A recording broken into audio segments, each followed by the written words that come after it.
Hello everyone and welcome to this webinar on IVIVC, way to speed up development using dissolution as a surrogate tool. Today's webinar will be led by Jean-Michel Cardot.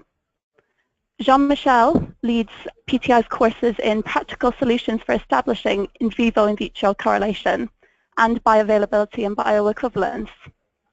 There will be an opportunity for questions at the end of Jean-Michel's presentation, so please do submit in the screen on the right hand side.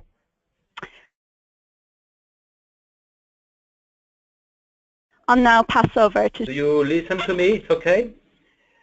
So I'm going to discuss IVIVC and how we can use IVIVC to speed up development of dissolution, of formulation, and use dissolution as a surrogate tool.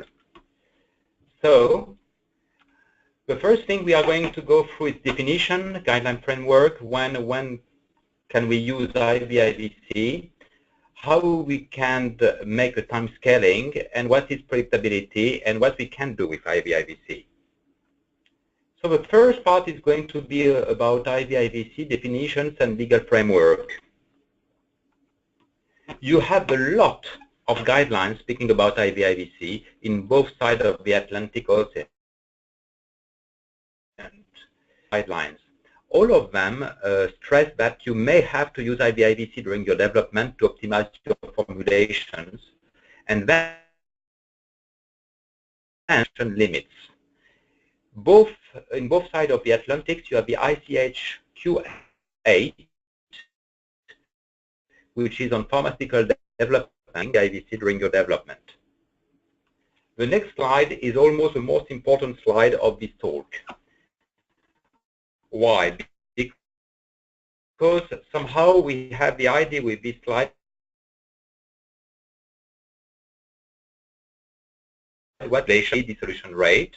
The formulations, that means you have some excipients inside and you produce your formulation using the production process.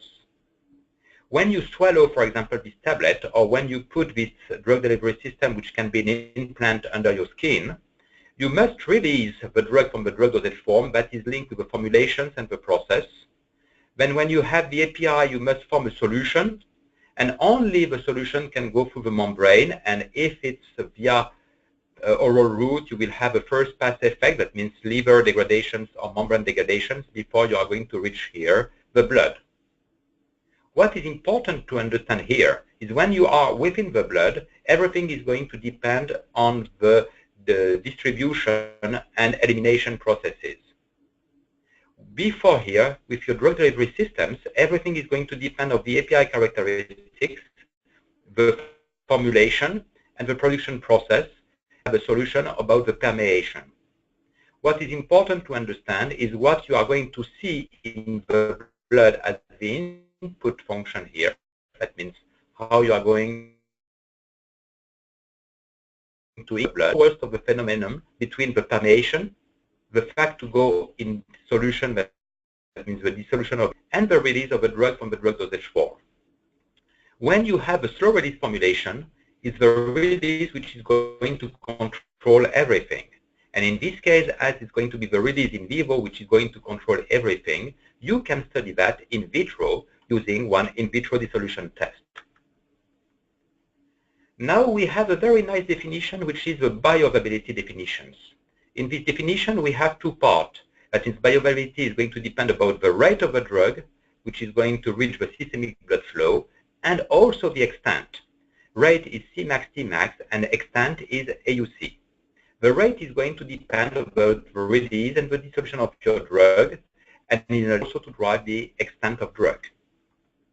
Now, I can have two formulations which are not going to exhibit the same bioavailability, either because of the rate, or you don't have the same extent, or both of them. That can be due to the release of the drug from the drug dosage form, which can be too slow, and in this case, you will have a low that is going to depend for an oral tablet, for example, of a drug dosage form, that means the excipients, the process, but also the transit time.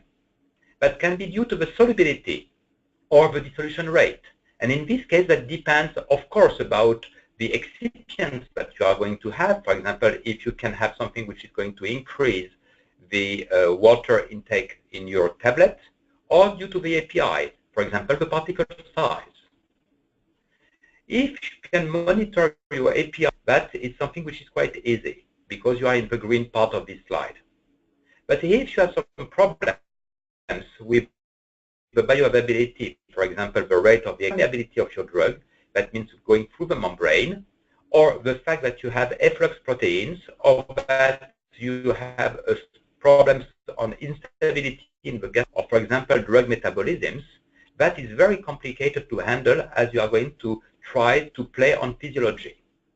So when you want to modify formulations, it's more easy to modify the release or to improve the solubility or mainly the dissolution rate of the API.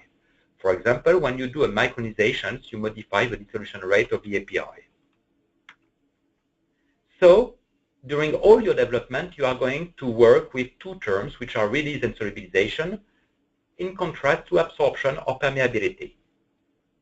Those two factors, you can find them every time and everywhere during the development, in pharmacokinetics, but also in vitro dissolution. As in vitro dissolution, I'm going to study the release and the solubilization of the drug. Those two factors are the two factors which are going to drive the BCS classifications. BCS classification is linked with solubilization of the drug and permeability, with BCDDS also, but mainly also with IVIVC.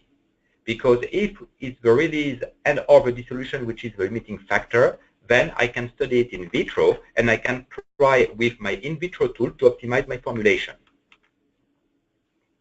IVIVC is here in the center of a very complicated slide. IVIVC is something which needs to have in vitro dissolution, which is going to reflect the release and the formulation. That means I do need, in this case, to have people for the formulation department, which is going to describe their formulation. For the analytical department, I need also in vivo data, that means in vivo release and in vivo dissolution of the drug, which is going to be given by the pharmacokinetic department. That is going to be linked then with the permeation and so on. That do mean I need data from the pharmacokinetic point of view, data from the biopharmaceutical point of view. That means I need in vivo data and in vitro data, and then when I want to use it in my dossier, I will have to input it in from the regulatory department, which a link with the quality assurance. That do mean that IVIVC is something which is going to network all the departments of your company. IVIVC is something which seems to be quite simple, but you have to take into account very simple facts, such as I need to have the same active ingredient as a source quality and batch if I want to modify my formulation. Because in this case, I will know that every difference that I will see in vivo, for example, between the formulations which are here, is going to be linked only with my formulation and not a different source of API. If I do modify the source of API, that do mean I will never know if the difference and the magnitude of difference between my two curves are linked with my API or my formulation or both of them. IVIVC in theory seems to be quite simple. I have a tablet here. I'm going to have in vivo data. From that, I can extract my in vivo absorption, which is going to reflect the slowest of the phenomenon between the permeation, that means going through the membrane, the in vivo release of the drug, and the in vivo dissolution of the drug. If I have a slow release formulation, I will think that that is going to reflect my in vivo release of my drug. At the same time, I'm going to generate in vitro data.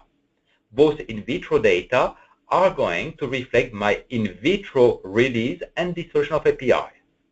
If the release is the limiting factors in vivo, but also in vitro, then I can link both of them in one IVIVC. When I have this relation, that means I can predict from any dissolution the absorption, or from any absorption the dissolution curve. When I have a new tablet here that I have optimized, I have new in vitro data, then using that I can predict my new in vivo profile. That is a way to optimize formulation, but also to fix dissolution limits. When I show it like this, it seems to be simple, but in practice it's going to be far more complicated. I have a lot of things to do, a lot of time scalings, extractions, modelizations, to see if I'm linear, if I have a good predictability, then I would try to simulate my data and to fix my dissolution limits. When you want to make IVIVC, you must have some prerequisites. First of all, you must be able to extract from the in vivo data your in vivo absorption curve, which is going to reflect, in this case, either the permeation, the in vivo release, and the dissolution. And we think that is going to be the release if you have a slow release formulation. You have to think that you cannot modify the permeation, or it's very complicated. It's more easy to modify a formulation than to modify physiology. That do mean that the release or the dissolution, but mainly the release of the drug from your drug dosage form, is the limiting step.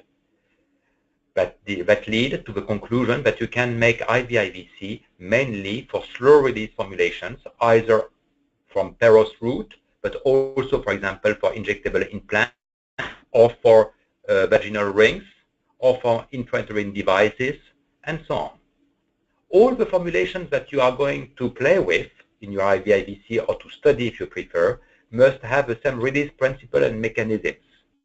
That do mean that if you start to make some hydrophilic tablets and you change and to make some plastic tablets or wax matrix, it's not going to work, because the release mechanisms between an hydrophilic matrix and a plastic matrix is not the same. In one case, it's swelling and diffusion, and in the second one, it's only diffusion via a porous system. You may have to adapt your dissolution test.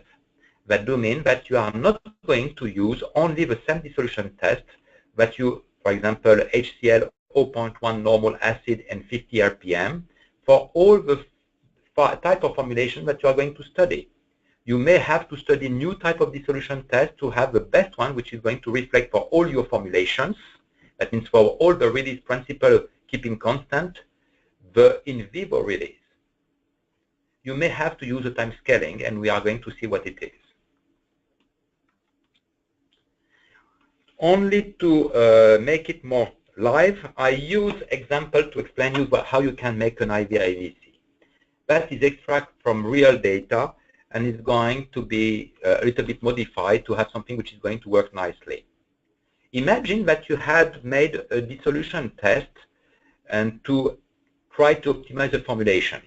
You have the reference formulation, which is here with a cross. Then you have target, and you estimate that it can be bioequivalent, for example, if you are in a generic industry. Then you have made a fast formulation and a slow formulation. You went for a pilot or for a pivotal study, and you expect to have something which is going to be good. At the end, the BE study failed. That means the reference and the test formulation are not equivalent. But the problem is that you have the data, and it will be a pity not to use them. That do mean that based on the failed BE study, you are going to work on the data to try to extract and to try to make an IVIVC. This is the in vivo data. You can see that this is the reference, this is the fast, the medium, and the slow, and you do not have at all the in vitro behavior that you had set up with the initial dissolution test. Conclusion, you don't have the right dissolution test. Based on that, I am going to extract my in vivo absorption curve. That is going to reflect my in vivo release and dissolution from my formulations. You can see that they have around 80% which are resolved in 3 hours for formulation A and B, and that you have around 80% which is going to release in around 6 hours for formulation C. So that the behavior of the reference formulation is very different. So that means that the next step is going to try to make one IVIVC. Your in vivo data, you have extracted the absorption, you had your previous in vitro data, and you are going to try to connect everything together. If you use your initial data, you can see that you don't have any relation. That means you have something which is not common for the 3 formulations, knowing that the 3 formulations are based on the same type of release mechanisms. Conclusion, I will have new in vitro data. That means I try to find a new in vitro dissolution test. I'm going to use USP1, USP2, USP3 to use a lot of media to try to find which one is going to reflect better my in vivo dissolution. In this case, it's going to be USP. For example, with USP4, we have something like this, something which seems to be quite fast for the reference, but I don't care about it. That can be compared in the same dissolution test with my formulations because it seems that the release mechanisms are not similar. Something which is more important is that the fast and medium formulation are very close together. That means close to what you observe in vivo, and that the slow is slow as you observe in vivo. That means my ranking for my formulations are quite correct. Based on that, I'm going now to try to link together my absorption curve that you saw just before with my in vitro dissolution. I have my in vivo, my in vitro. I'm going to try to connect those two. That means my in vivo absorption. And I have something which is quite linear. You can see that all my formulations are together. That means that mechanisms for my in vitro, I can predict all my in vivo. Or for my in vivo, I can predict all my in vitro. I will do in this case something which is called, means I will see if with my IVIVC, I can predict accurately all my formulations, my 3 test formulations. For that, I must have on the AUC and Cmax less than 10% or less than 15% of difference, and as a mean, less than 10% on all my parameters.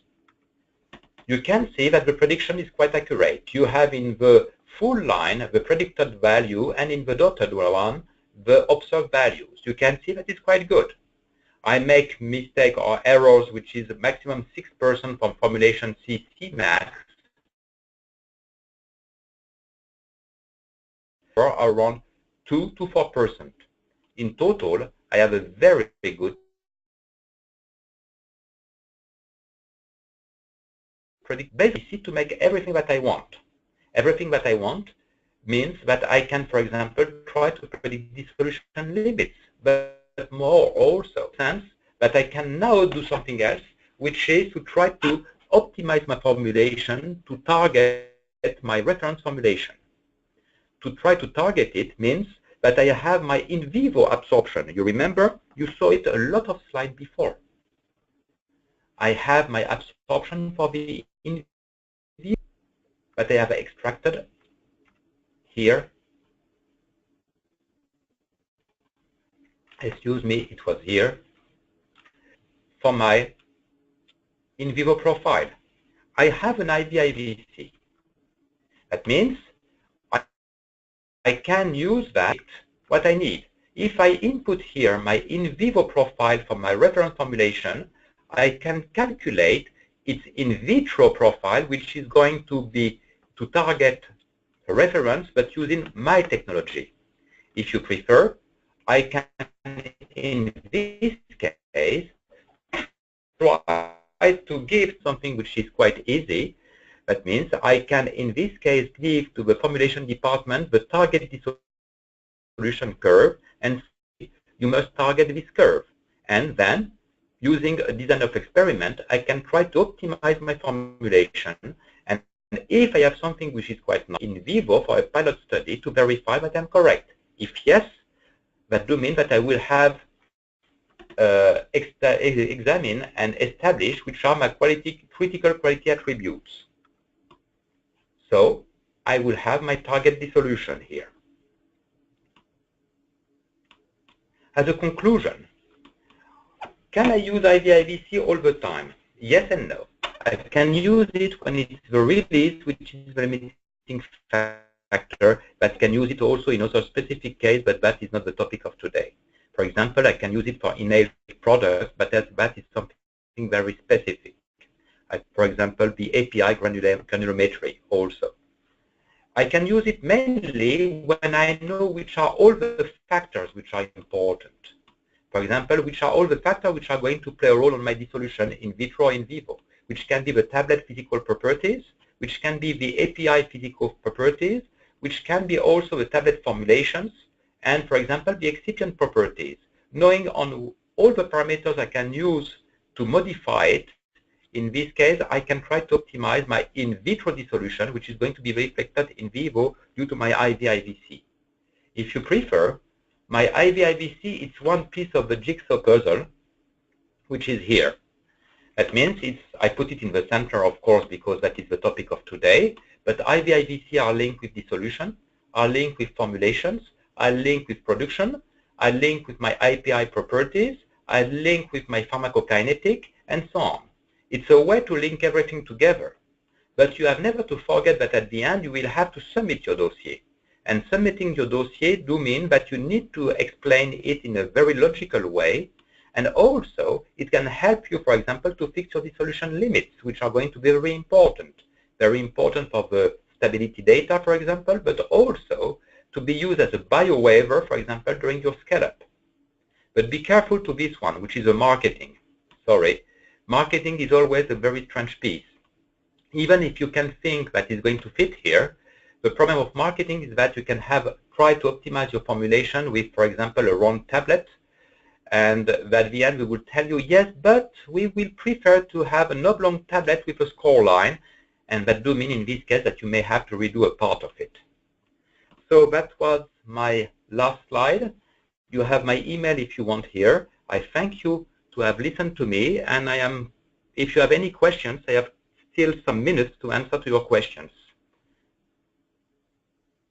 Thanks, Jean-Michel. We haven't yet had any questions submitted. I'll just give everyone a minute to do so if you would like to. Yeah, no problem.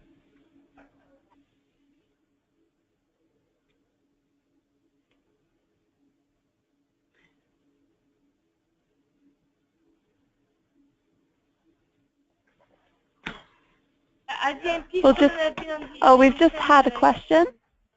Yeah.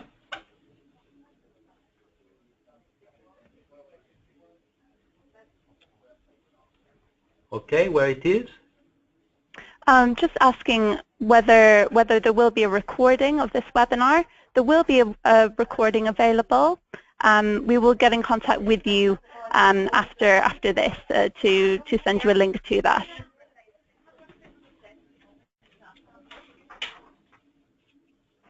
Any other questions? We'll just give you one more minute to submit any questions.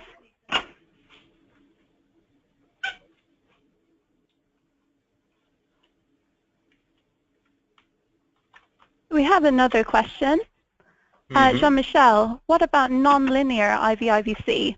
Are they accepted by registration agencies? Yes and no. If you have non-linear IVIVC, that do mean that very often you have a time scaling somewhere. And you are going to solve your non-linear IVIVC using the time scaling. And that is a topic which is a little bit complicated for a very short presentation. And it's going to be developed, I think that you have something in April, something like this, to develop the time scaling and non-linear IVIVC. For example, you can have a non-linear IVIVC and a non-linear time scaling when you have erodible tablets with different erosions, for example, in the small intestine and in the colon, due to hydrodynamic, which is different. That is one case of non-linear IVIVC. Another one can be with PLGA microspheres, and in this case, you can also have injectable microspheres, non-linear IVIVC. But you have to know why. Great, thanks, Jean-Michel. Another person asks, what about the level B, C, or D IVIVC? Are they accepted by the authority? Yeah, D, no, is not anymore existing, so sorry. You have the level B and the level C and the multiple level C. The level B is something which is, in my sense, not very interesting. You compare mean residence time or mean dissolution time, but in statistical moment with mean dissolution time. And at the end, it does not bring you a lot of interest because you are not going to link it with your bioavailability parameters, which are the Cmax and AUC. Never forget that you are going to use IVIVC very often either to optimize or as a bio-waiver. And to use them as a bio-waiver, you must be able to predict the Cmax and AUCs. A multiple level C can be accepted sometime as a bio-waiver surrogate. That means in vivo surrogate as a bio-waiver. and you have to validate them, and it was accepted in the past and it's going still to be accepted. For example, for inhaled product, we base quite a lot of things on level C IVIVC.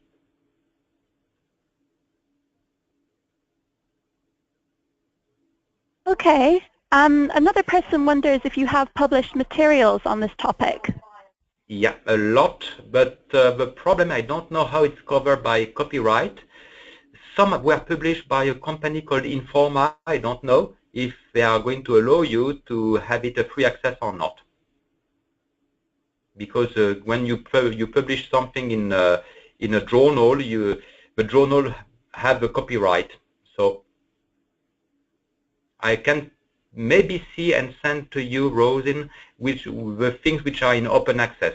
Is that okay for you? Yeah, sure. I think you do have to go in a moment, Jean-Michel, but I'll just ask you one more thing. Yeah. Could you give us a brief summary of what people could expect at your IVIVC course in December? If they are going to learn how to make IVIVC and time scaling, that means it's around 2 days full courses where we are going almost on the same topic. I would not say diluted, but really a pragmatic approach. That means you are going to do it with your computer, and you are going to try to understand really on a real cases basis how you can do IVIVC. And that is very important to really handle the data and to face to the problem and to understand how you can calculate everything.